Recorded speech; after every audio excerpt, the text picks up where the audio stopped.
guys, welcome back to RMA Garage. We are finally starting final assembly on my YZ250FX. We are going to be using the tools on this workbench, nothing too crazy. Basically some my socket set, my wrenches. I do have a torque wrench. This one goes up to 24 Newton meters, so it's really great for small stuff. My regular torque wrench, and of course my favorite tool in the world, my cordless ratchet. I've got my grease, which we use Yamaha lube, and I also use the torque specs that come with the book, and I've made a copy of it to make it easier to go through, and of course it's starting to get dirty, it doesn't trash my book. And I've highlighted all the torque specs so I can really go through this at a glance. So that is it, and we are going to get started, so let's get to it. All right, so we're gonna put some grease on the bolt here. So we also put some lubrication inside here first.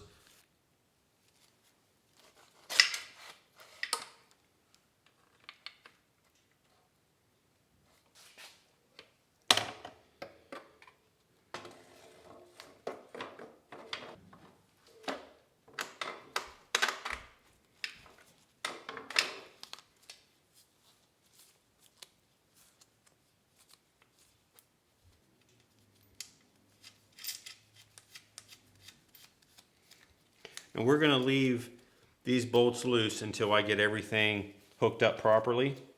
And once we do that, then I will torque them all down to specifications.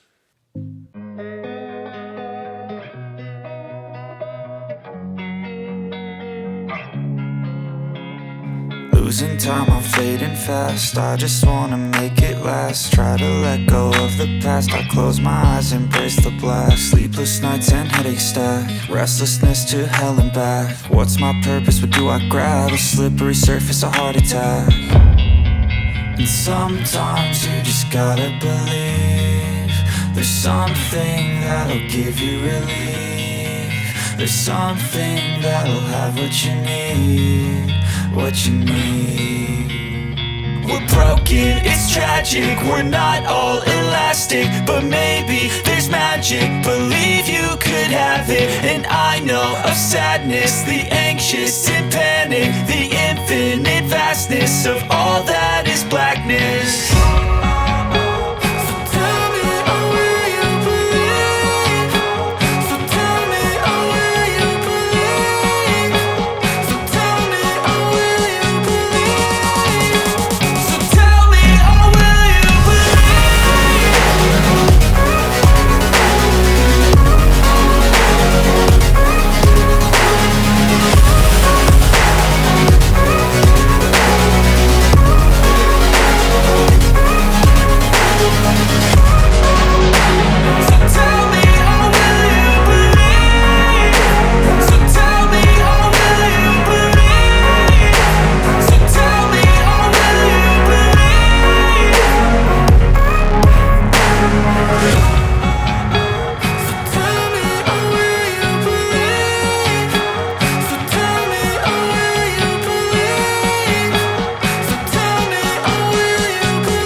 I'm going to be spraying them down with top coat.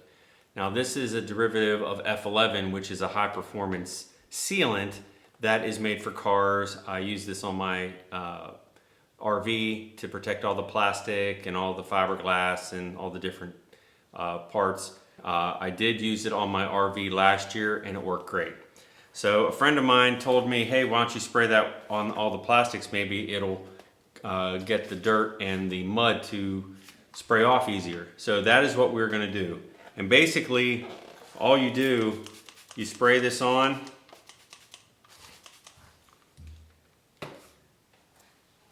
and you're supposedly just wipe it off. And that's how I've done my RV, that's how I've done everything. And what I'll end up doing is I'll end up spraying this whole fender, even underneath.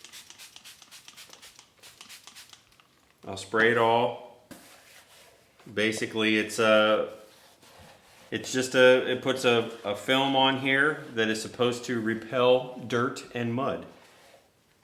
And once it goes in a little bit, the rag will get a little wet after I do this whole thing. And then I'll end up wiping it down again. And then what I'll do is after I wipe it down several times, I will take a completely dry cloth and then I will buff it. And that's really all you do. I was able to do this with my RV, and it was easy to put on, and it didn't take very long. I mean, it's not like polish where it turns white after a while. This completely comes off. And they do say that there is a curing process that happens over a few days, and once it cures out, that it finally makes its chemical bond to whatever product that you put it on. So they say don't get it wet for a couple of days. Obviously this is winter time, so we're not going to be riding very soon. But when this is finished, this will feel like Teflon on the plastic. Now these, of course, this is already scratched up, but hey, any little bit that helps when we get back and we're spraying off the mud, if it makes it easier, then that's what I'm all for. This is top coat, which is formulated for all types of materials, and this is also good for plastic and rubber.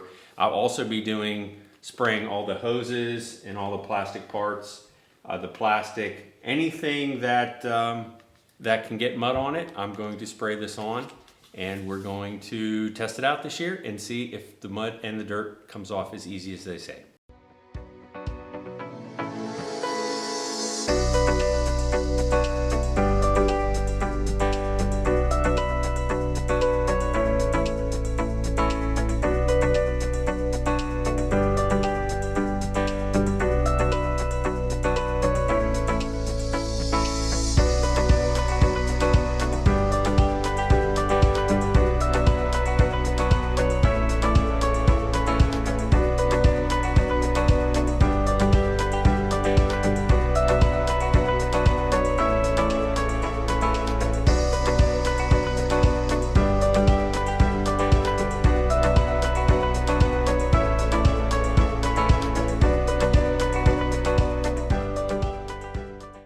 Okay guys, I'm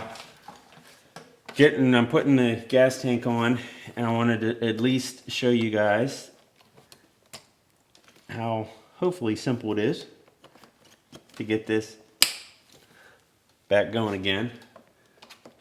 We're going to take these protectors off that we were instructed to use. A little bit of gas, but nothing too crazy.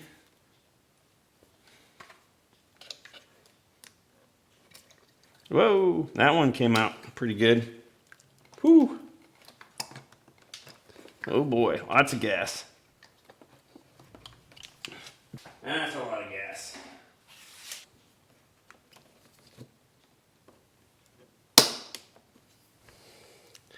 There. That made a little bit more of a mess than I was anticipating. Back on. Now we have to install the little plastic retainer clip, which I guess I'm kind of regretting my sequence of all this. Maybe I should have done this before putting the fender on. But nevertheless, I think we can make it work. Let's take that plug out, because it's truly giving me a fit right now. I think that might have helped.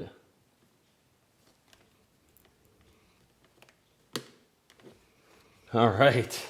Yeah, that plug was kind of preventing us from connecting all.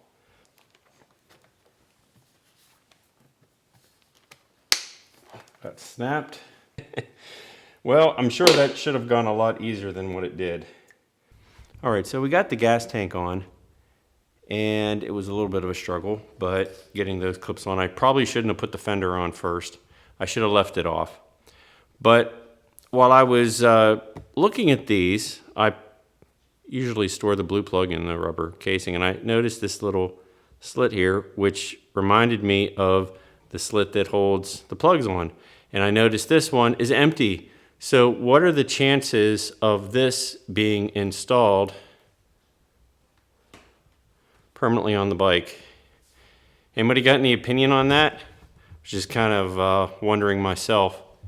So if you guys know if that's right or not, let me know. I know I'm not going to leave it on there. But it was just something that I saw. All right, we're just taking a minute to reassess and see what's next. I think what we're going to do is work on the fork, get the plastics on, the fender, and then we're going to get the front wheel on. Then I'm going to get the rear wheel on, and then start working on plastics for the rest of the bike. Once we put the battery in, I'll give it a start up just to make sure we're all good. And we're moving right along. I'm hoping to get this thing started before the end of this video.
Figured I'd do a quick interruption here doing the wheel. It's not that complicated, but figured somebody might want to see it. We've got the fork guards installed, and that's always easiest to do without the wheel on because you can get this bolt out and this bolt out and in, but these two you can't use the ratchet because the hub is in the way. So it's better to do all of this and the fender before the wheel goes on. So when this axle fits in here, this is a pinch, and this really is non-movable as well. So this doesn't move, this doesn't spin in here, and this doesn't spin here. I only do a little bit of light grease just so it pushes through easier. There really doesn't need to be a lot. Most of this is going to come off anyway when I push it through. The wheel is going to be carried on this, so we want to do a bunch there. There's two collars. I've already got them installed. There's a fat one and a thin one. The fat one goes on the rotor side because it has to make up for the gap of the rotor and the brake.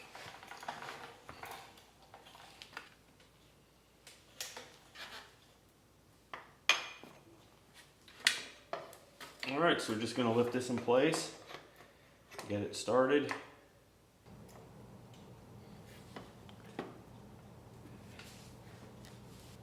I had a rubber mallet, but my boys have it upstairs, I'm sure. Andrew! Rubber mallet.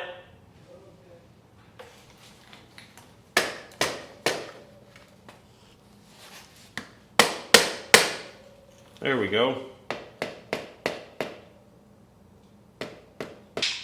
All right. So there's a lot of grease that gets squeezed out. We gotta just grab all the excess. And then what we do next is in order to tighten this nut up, we have to pinch these bolts. And the torque spec on that is 15 pounds, and that's what we're going to do right now.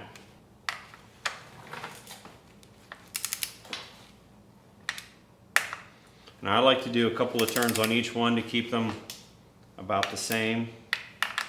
And when it starts getting tighter, there's that.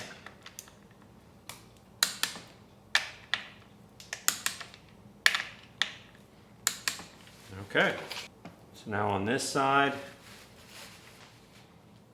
all right, so then we just put the nut on, and this torque spec is 81.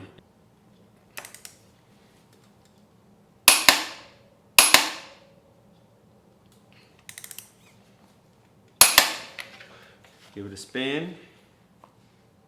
Oh yeah, that's what we like. So we're ready to do the rear wheel. I've got plenty of grease in there for the axle. We're gonna make sure the lines are going the proper way. And we're gonna do the other side adjuster block. And we're going to spread a bunch of grease.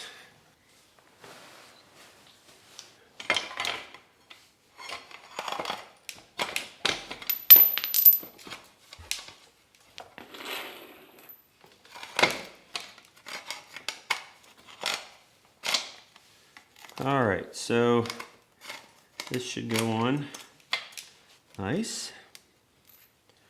Adjuster block fell.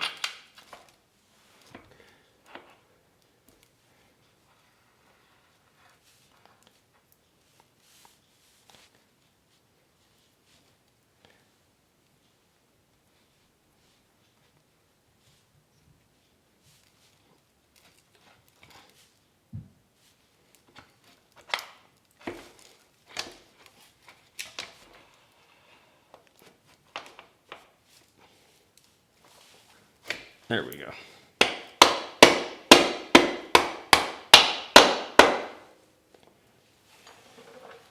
All right, so now again, we're gonna wipe up all the excess grease that gets pushed through.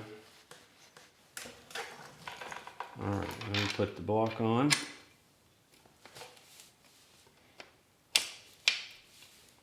Now when we took this off, we didn't change these. So we know that that is going to be the right adjustment for this chain. We didn't change the chain.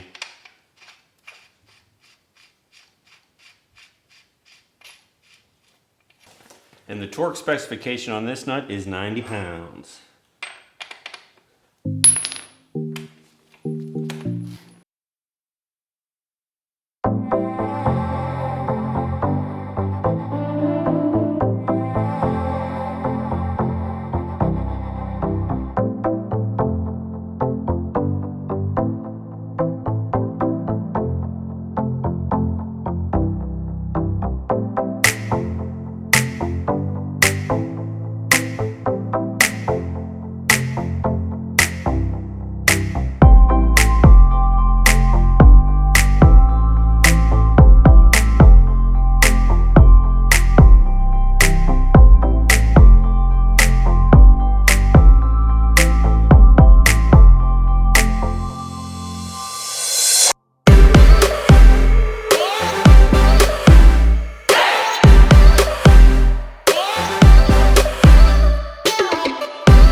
is 97.25% complete. And the reason why I say that is the hand guards are not on because when I tried to put them on, they were bent. Got to bend those back into shape to make sure that they clear everything. Not real happy with the radiator guards.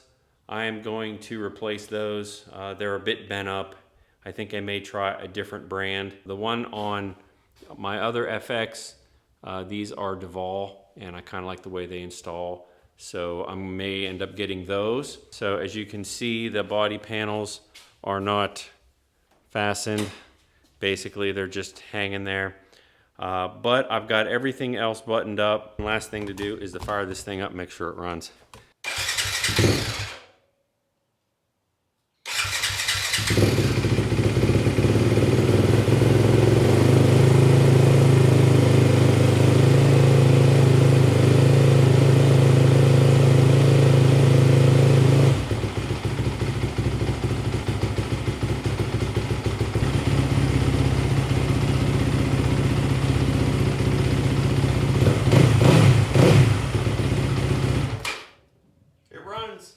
Well guys, I finally got it back together. I hope you guys have learned something. I am so glad to be done with this. Every job deserves a good ending. So it started up fine, everything worked good. The only thing left to do again is the radiator guards and the hand guards, and I need a new master link for the chain. And I'm going to put those on order. So I appreciate you guys watching. Thanks for the support. And we're going to have some more videos for you coming soon. Stay tuned, and we'll see you next time.